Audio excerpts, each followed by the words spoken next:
ကျွန်တော်တို့ဒီနေ့မှာတော့ဒီ Spring Boot project တစ်ခုတူစောက်ကြရမယ်ပေါ့နော်ပြီးလို့ရှိရင်ဒီ Spring Boot ရဲ့ layer architecture အကြောင်းကိုပြောကြရမယ်ပေါ့နော်ပထမဆုံးအနေနဲ့ Spring Boot ကဘာလဲဆိုတော့ Spring Boot ကကျတော့ကျွန်တော်တို့ဒီ web application တွေကိုမြန်မြန်ဆန်ဆန်လွယ်လွယ်ကူကူစောက်လို့ရအောင်လုပ်ပေးထားတဲ့ဒီ framework တစ်ခုပေါ့နော်ပြောချင်တဲ့သဘောကဗျာကျွန်တော်တို့ဒီကျွန်တော်တို့ဟို configuration တွေဘာမှကျွန်တော်ကလုပ်เสียဆက်ထပ်လုပ်เสียမလိုဘဲနဲ့ကျွန်တော်တို့ရဲ့ဒီ application logic ကိုပဲတန်းပြီးတော့ရေးလို့ရတယ်ဆိုတဲ့သဘောပေါ့နော်ဒီ Spring Boot မတိုင်ခင်တော့ဆိုလို့ရှိရင်ဗျာကျွန်တော်တို့ကဒီဘယ် folder ကိုဖတ်ပါဆိုပြညာဆိုပြီးတော့ XML config တွေပါရေးပေးရတယ်ပေါ့နော်ပြီးလို့ရှိရင်ဒီ library version တွေကိုလည်းကျွန်တော်တို့က manually config ဖြည့်ရှင်းရတယ်ပေါ့ဗျာဒါပေမဲ့ Spring Boot ရှိလာတဲ့အချိန်မှာကျွန်တော်တို့ဒီdependency version တွေကိုလည်းSpring efficient ပေးသွားတယ်ပြီးတော့ကျွန်တော်တို့ application ကို run ဖို့အတွက်ဆိုလည်းတုံးကစားပါ advantage ပါပြီးသားပေါ့နော်ပြောချင်တာကတော်တော်များများကို automate လုပ်ပေးလိုက်တယ်ဆိုတဲ့သဘောပေါ့နော်အဲ့ဒါပြီးတော့ကျွန်တော်တို့ဒီ Spring Boot layer architecture အကြောင်းကိုပြောကြရင်ပေါ့နော်Spring Boot layer architecture ကိုပြောခင်မှာကျွန်တော်တို့ဒီ Spring Boot project တစ်ခုဒီလိုစောက်ကြည့်မယ်ပေါ့နော်အရင်ဆုံး Spring Boot project စောက်မယ်ဆိုလို့ရှိရင်ကျွန်တော်တို့ကဒီ startup spring.io ကိုသွားလိုက်ပေါ့နော် startup spring.io ကိုသွားလိုက်လို့ရှိရင်ကျွန်တော်တို့ဒီမှာဒီ UI နဲ့တွေ့ရလိမ့်မယ်ပေါ့နော်ကျွန်တော်တို့ဒီမှာပထမဆုံးအနေနဲ့ကျွန်တော် Maven လား Gradle လားရွေးလို့ရတယ်ပေါ့နော်Maven နဲ့ Gradle ကဘာကွာလဲဆိုဗျာနှစ်ခုလုံးကတော့ Base 2တွေပဲ Base 2ကဘာလဲဆိုတော့ကျွန်တော်တို့ project ဒီ dependency download လုပ်ဖို့ dependency manage လုပ်ဖို့ဒီ test case တွေ run ဖို့code တွေ combine လုပ်ဖို့လိုတဲ့Base 2ပေါ့နော်ဒီမှာတော့ကျွန်တော်ကMaven ကိုရွေးလိုက်မယ်ပေါ့နော် language အနေနဲ့ကတော့ကျွန်တော် Java ပေါ့နော်Spring Boot version ကတော့ later ပေါ့နော်ဒီ group ကကျတော့ဗာလဲဆိုတော့ဗျာ group ကကျတော့ကျွန်တော်တို့ company organization နာမည်ပေါ့နော်ဥပမာကျွန်တော်က ABC company မှာလုပ်နေဆိုလို့ရှိရင် gun.abc ပေါ့နော်ဒီမှာတော့ကျွန်တော်ရဲ့နာမည်ကိုပဲကျွန်တော်ထည့်လိုက်ရမှာနော်ပြီးတော့ artifact ကကြတော့ဒီ project ရဲ့ name ပေါ့နော်ဟိုဘယ်လိုပြောရမလဲကျွန်တော်တို့ project မှာကျွန်တော်တို့ project ကိုဘယ်လိုနာမည်ပေးလို့မလဲနော်ကျွန်တော်က ABC လို့ပေးခြင်း ABC လို့ပေးပေါ့နော်ကျွန်တော်တို့ဒီမှာတော့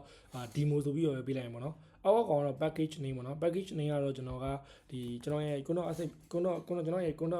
နာမည်နဲ့ပဲပေးလိုက်ရင်ပေါ့နော်ပြီးတော့ packaging ကိုဂျာသုံးရင်ပေါ့နော်ပြီးတော့ configuration ကကျွန်တော်တို့ဒီproperty လေးသုံးရတယ် YAML လေးသုံးရတယ်ပေါ့နော်ဒါပေမဲ့ YAML ကကျတော့ပို့ပြီးတော့ readable ဖြစ်တယ်လို့ကျွန်တော်ထင်တယ်ပေါ့နော်အဲ့တော့ကျွန်တော် YAML နဲ့ပဲသွားလိုက်မယ်Java version ကတော့ကျွန်တော်တို့အခုက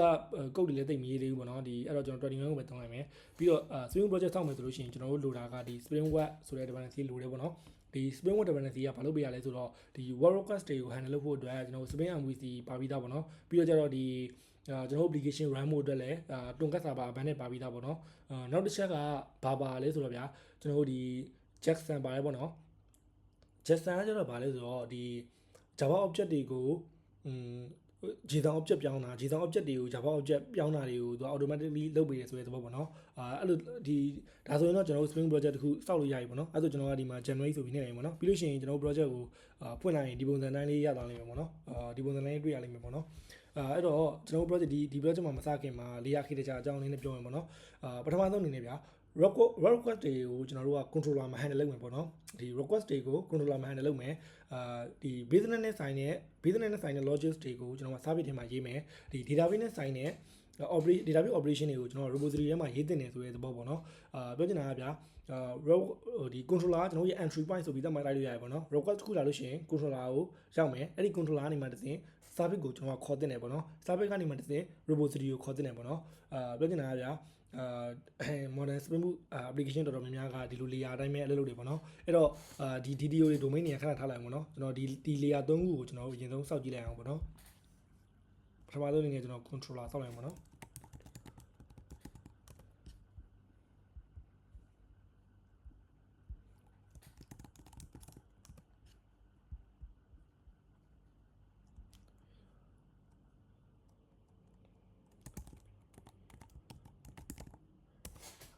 ဒီသုံးဆောက်ပြီးသွားဒီသုံးပေါ့နော် controller ရဲ့ကျွန်တော် repository ရဲ့ service ရဲ့ပေါ့နော်ဆွမ်းနာကကျွန်တော်ပြောဖို့မိသွားပါဘောနော်ဒါတော့ application YAML ကဆွမ်းနာကကျွန်တော်တို့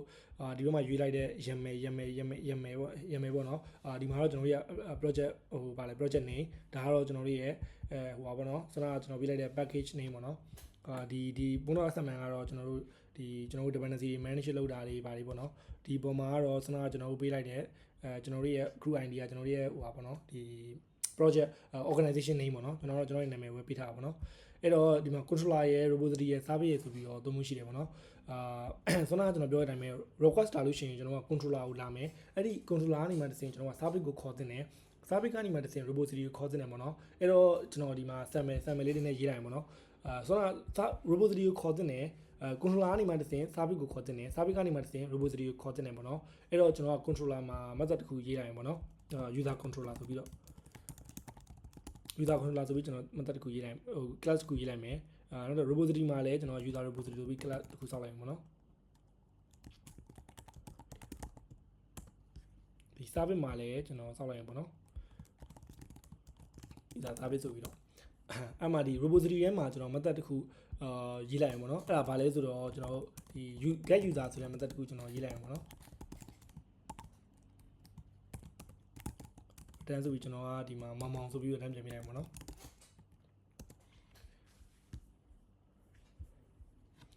အဲ့ဒါပြီးလို့ရှိရင်ကျွန်တော်ကဒီ user service မှာလည်းကျွန်တော်က get user ဆိုတဲ့ method လေးတစ်ခုထည့်ရေးလိုက်အောင်ပေါ့နော်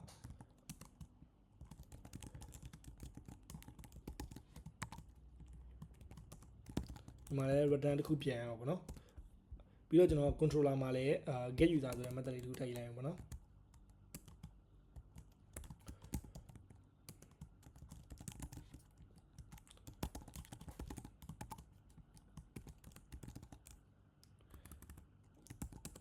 လို့ကျွန်တော်နားလို့တန်းပြထားရအောင်ပေါ့နော်โอเคကျွန်တော်တို့က record တစ်ခုလာလို့ရှိရင် controller ကိုလာမယ်controller ကနေမှတစ်ဆင့် service ကိုခေါ်တင်တယ် service ကနေမှတစ်ဆင့် repository ကိုခေါ်တင်တယ်ပေါ့နော်ပြီးတော့ဒီ annotation လေးတွေကကြတော့အခုလောဆယ်မသိရင်လည်းအိမသိရင်လည်းရရပေါ့နော်ဟိုမသိရင်လည်းမဖြစ်ဘူးပေါ့နော်ကျွန်တော်ကဒီ video ပြီးရင်ကျွန်တော်က annotation အကြောင်းကိုကျွန်တော်ပြောမှာပေါ့နော်အခုလက်ရှိကကျွန်တော်နားလည်ထားရမှာကဒီ controller ကနေ service ကိုခေါ်တယ် service ကနေမှ repository ကိုခေါ်တယ်ပေါ့နော်အဲ့တော့ကျွန်တော် controller မှာကျွန်တော် rest controller annotation လေးတစ်ခုတက်ရအောင်ပေါ့နော် rest controller ဆိုပြီးတော့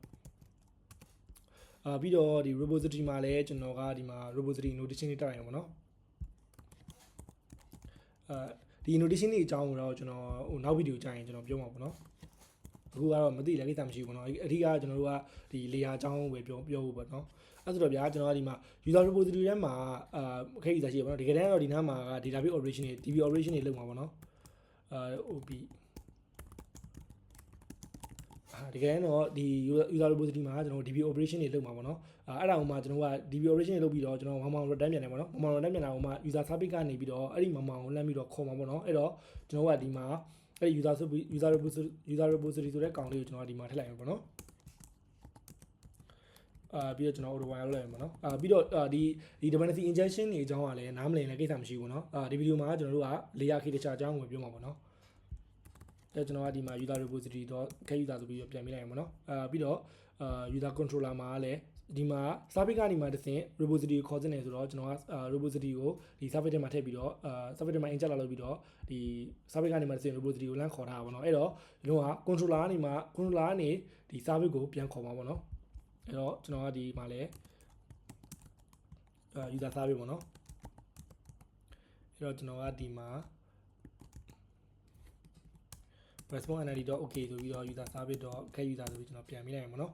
ပြီးတော့ဒီပုံမှာကျွန်တော်က get map လေးတစ်ခုတက်လိုက်အောင်เนาะ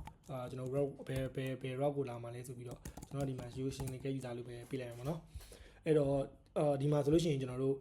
controller ကနေမှတစ်ဆင့်ဒီ service ကိုခေါ်ထားရပါเนาะဒီမှာလည်းကျွန်တော် auto wire တက်ထားရမှာเนาะဒီ controller ကနေမှတစ်ဆင့်ကျွန်တော် service ကိုခေါ်ရဲပေါ့နော်အဲ့ဒီ service ကနေမှတစ်ဆင့်ကျွန်တော်တို့ဒီ repository ကိုခေါ်ထားရပေါ့နော်အဲ့ဆိုလို့ရှိရင်ကျွန်တော်တို့ project ကိုတစ်ချက် run ကြည့်လို့ရပြီပေါ့နော်ကျွန်တော်တစ်ချက် run ပြီးစမ်းကြည့်လိုက်ရအောင်ပေါ့နော် okay ဒီမှာ tunket 80 မှာစသွားပြီပေါ့နော်ကျွန်တော်တို့ကဒီ my ကိုခေါ်မှာပေါ့နော်အဲ့တော့ကျွန်တော်တို့ဒီမှာသွားပြီးတော့ local ကို80ဆိုပြီးတော့ဒီ get user ပေါ့နော်